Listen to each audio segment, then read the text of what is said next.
بسم اللہ الرحمن الرحیم۔ شروع کرتا ہوں اللہ کے پاک نام سے جو بہت بڑا مہربان نہایت رہنے والا ہے۔ دوستوں، بہنوں، بھائیوں، بزرگوں، السلام علیکم ورحمۃ اللہ وبرکاتہ۔ قرآن و حدیث کی روشنی میں جنت کیسی ہوگی؟ کیا آپ نے کبھی سوچا کہ اگر آج آپ کی آنکھیں بند ہو اور کل آپ کو جنت میں داخل ہونے کا حکم دیا جائے تو وہ پہلا لمحہ کیسا ہوگا؟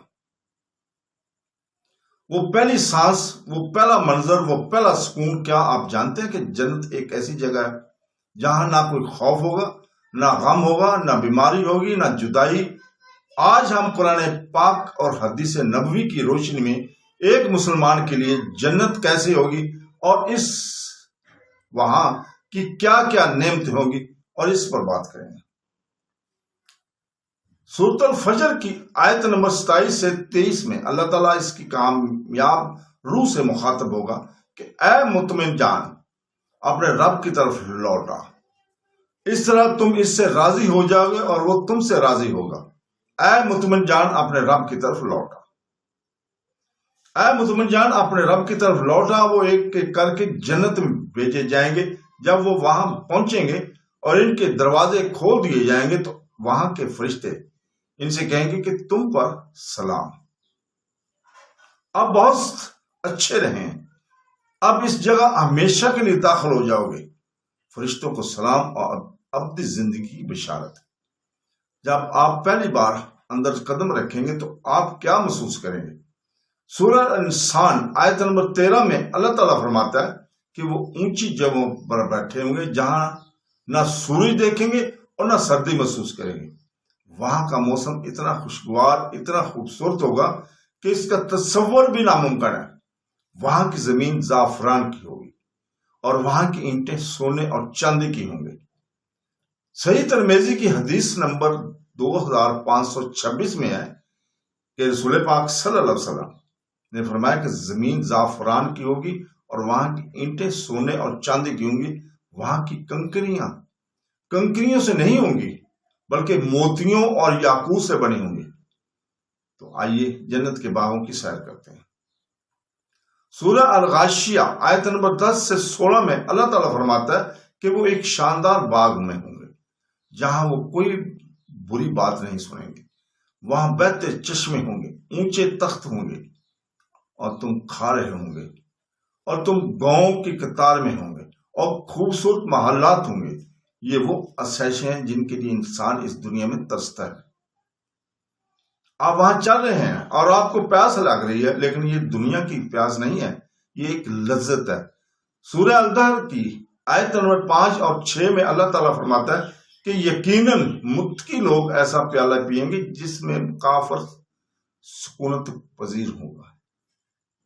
یہ ایک چشمہ ہے جس سے اللہ تعالیٰ کے بندے پیئیں گے اور جہاں چاہیں گے اس کی نہریں بہتی ہوں گی، اور کھانے کے لیے آپ کو زیادہ محنت نہیں کرنی پڑے گی۔ سورہ الحق کی آیت نمبر 23 میں اللہ تعالیٰ فرماتا ہے کہ اس کے پھلوں کے گچھے جھکے ہوئے ہوں گے۔ آپ لیٹے ہوں یا بیٹھے ہوں، پھل خود بخود آپ تک پہنچ جائیں گے۔ لیکن جنت صرف کھانے پینے کا نام نہیں ہے بلکہ رشتوں کے امن کا نام ہے جن سے ہم اس دنیا میں پیار کرتے ہیں۔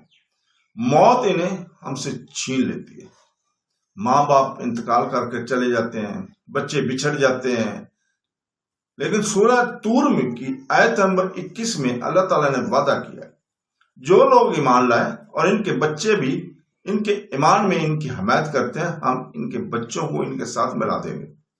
ذرا اس منظر کو سوچیں، جب جنت کے دروازے پر آپ اپنی ماں، اپنے باپ، اپنے پیاروں سے ملیں گے جنہیں آپ نے زمین کے نیچے دفن کیا اور روتے ہوئے واپس آئے تھے، وہ وہاں ملیں گے۔ وہاں جدائی نہیں ہوگی، ہمیشہ صحبت رہے گی، وہاں کوئی غم نہیں ہوگا، کوئی غم نہیں ہوگا۔ سورہ فاطر کی آیت نمبر 34 میں اہل جنت کے پہلے کلمات کیا ہوں گے؟ وہ کہیں گے کہ تمام کھجوریں اس اللہ کے لیے جس نے ہم سے غم دور کر دیا۔ بلا شبہ رب بخشنے والا اور رحم کرنے والا ہے۔ ذرا سوچیے، جو دکھ آپ کے سینے پر بوجھ بن کر رہ جاتا ہے، وہ فکر جو آپ کو سونے نہیں دیتی، وہیں ہمیشہ کے لیے ختم ہو جاتی ہے۔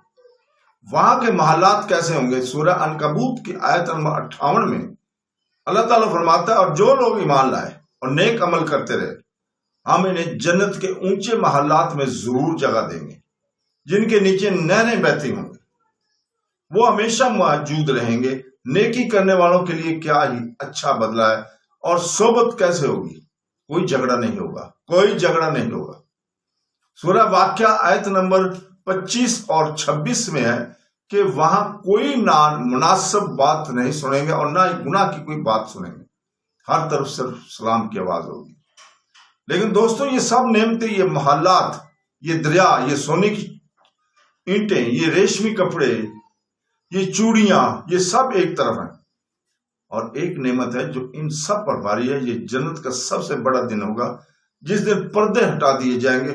سورہ واقعہ آیت نمبر 25 اور 26 میں اللہ تعالیٰ فرماتا ہے کہ اس دن بہت سے چہرے تر و تازہ ہوں گے اور وہ اپنے رب کی طرف دیکھ رہے ہوں گے۔